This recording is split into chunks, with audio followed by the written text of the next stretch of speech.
I really think that Denzel Washington is, he did this one really good. One, two, three. Yep, He did.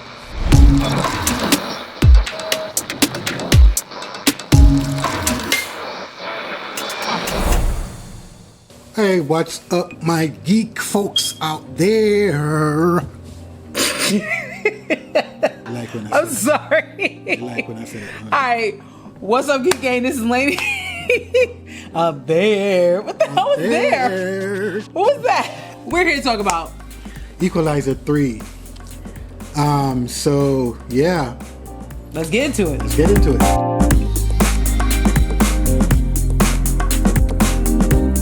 Ooh, the Equalizer. Yeah.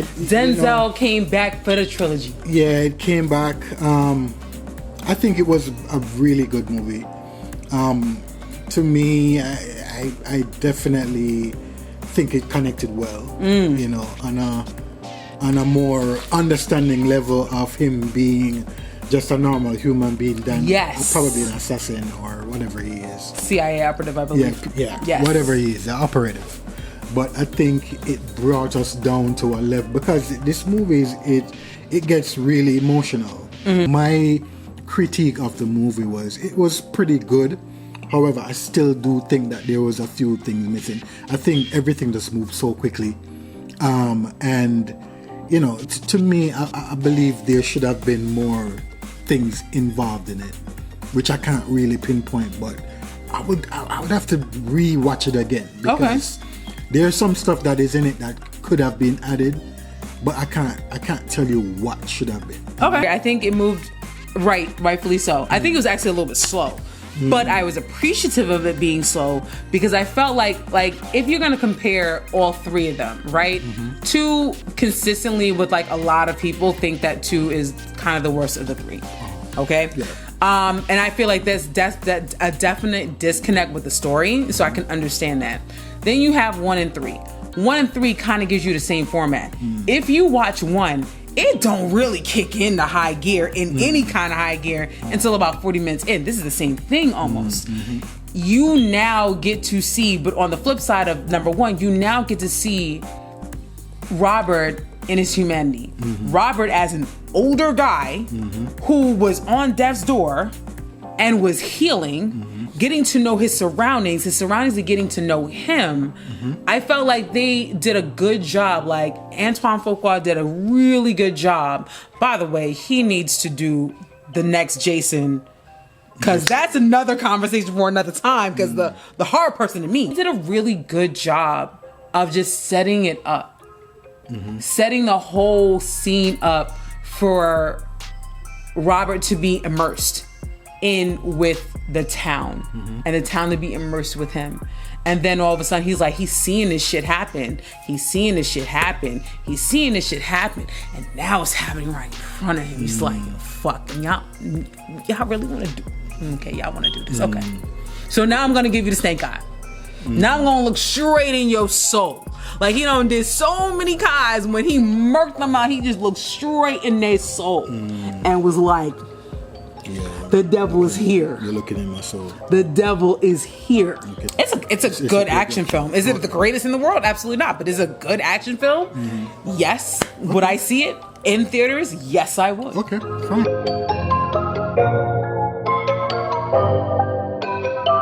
If I was to change anything, I think what I would do is I think I would make some of the I would actually make even the last guy a little bit more challenging to kill. You know, one of the things with Equalizer is that you hardly have anyone that challenges him, that probably is on his level of fighting or his mind of strategies. You know, he hardly has that. I think that's the only thing I would change. I would probably make the main villain a little bit more challenging. I think in the last part of the movie, the few moments at the ending of the movie, I think Denzel Washington's character just took out everyone so quickly. I think there should have been a little bit of challenge to it. Like more fighting? Yeah, more fighting, but more of a edge-to-edge type of combat. You know, man, like he's... Wow, okay. You know, like a edgy combat between those two guys. And, you know, it round off to Denzel Washington's character, the triumph of both of the two. That would be my thing. A little bit of Dakota Fanning, like her character. I kind of like... Actually, I thought that she was going to be the little girl that he saved in Equalizer 2, grown up. Okay. Because I was like, when you saw Dakota Fanning, I'm like, okay, automatically that's who it is. I don't remember them speaking about a daughter, so I have to look back at it. But I was like, oh, okay, that's a surprise that she's the character who she is. Sometimes I felt like you could kind of have the movie without her. So you didn't really need her. Yeah. But would I change it? I'm not sure I would.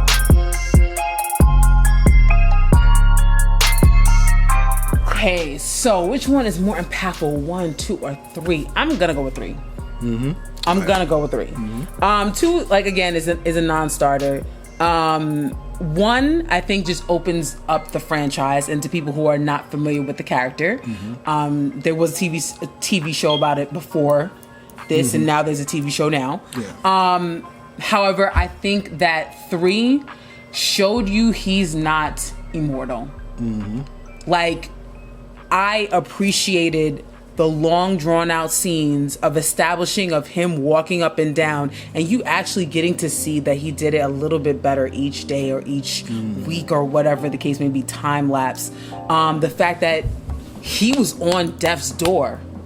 He took a calculation, he did the wrong calculation and almost paid for it at the beginning of the film, and he was on death's door, and I like that because I feel like a lot of your characters, you don't really see that. You don't see that healing aspect. You just see them get up and go. They get fucked up and they get up and go. And I liked how they took their time with him to do him that kind of justice.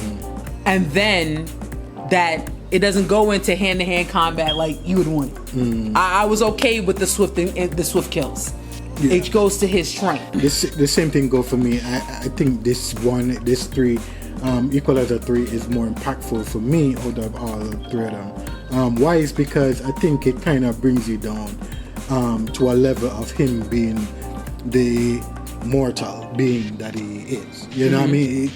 Everyone watched it. If you watch from part 1 to this one, it seems like this guy who's untouchable.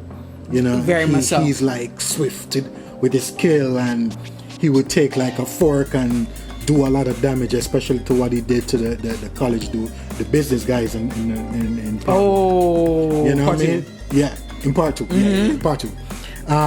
With this one, it brings him down to a level where he was vulnerable, and he starts seeing life how it should be for him, in terms of him being always on missions, or even if he's trying to be low key and try to put stuff behind him, you know. You see that he wants a certain particular type of life, you know, and he sees it around him, and I like that, you know. Yes. That is what kind of brings me closer to him as a character from part 1, 2, and this one. That kind of brings me closer to him. I also feel like we're bad people because we want the best for this absolute serial killer. Like, we want this guy to succeed. We want this guy to be happy. Yeah, man. But he just stares into people's souls as he just kills them. Listen, I don't know who I am. Yeah, oh my God. What it is. Am I a bad person? I don't know. Are you a bad person for wanting to root for him?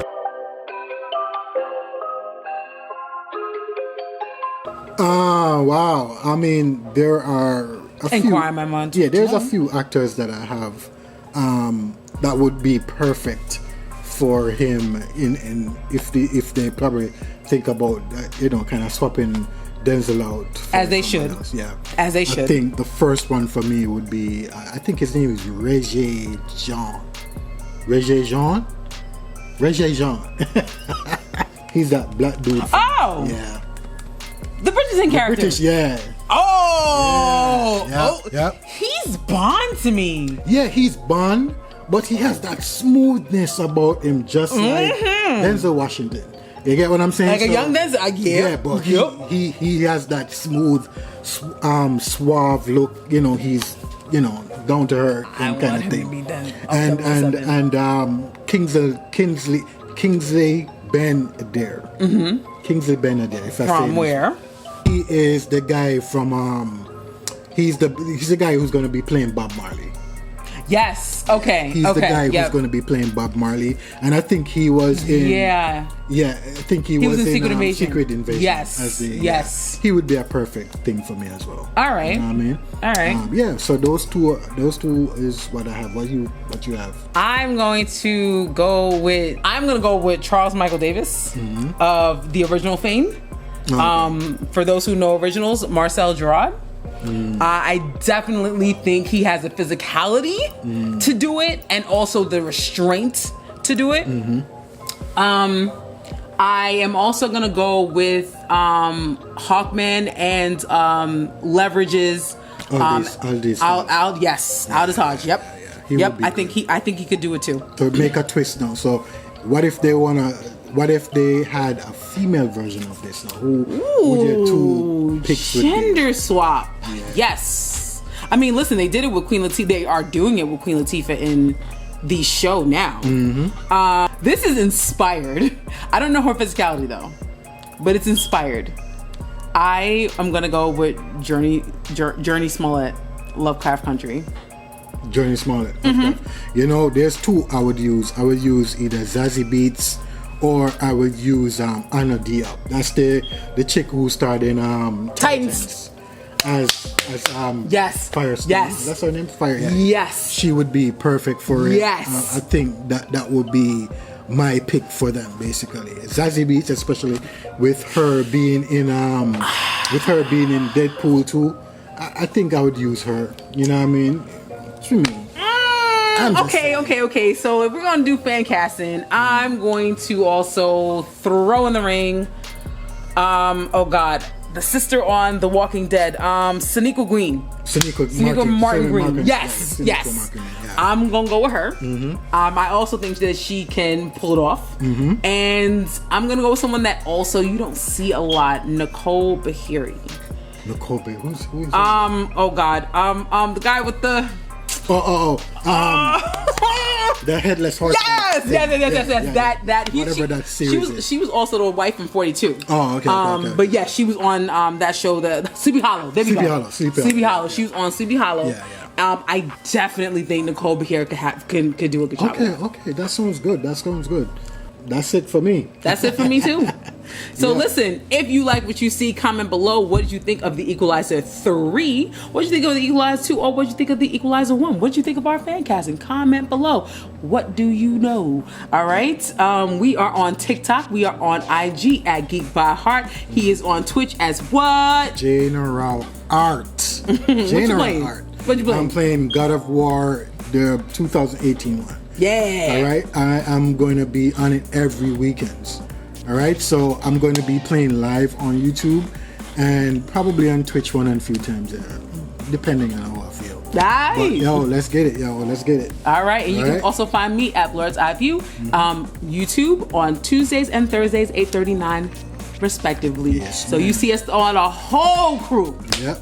There you go. We are Geek by Heart. I am Lainey. And I'm Jay. See you when we see you. See you. Peace.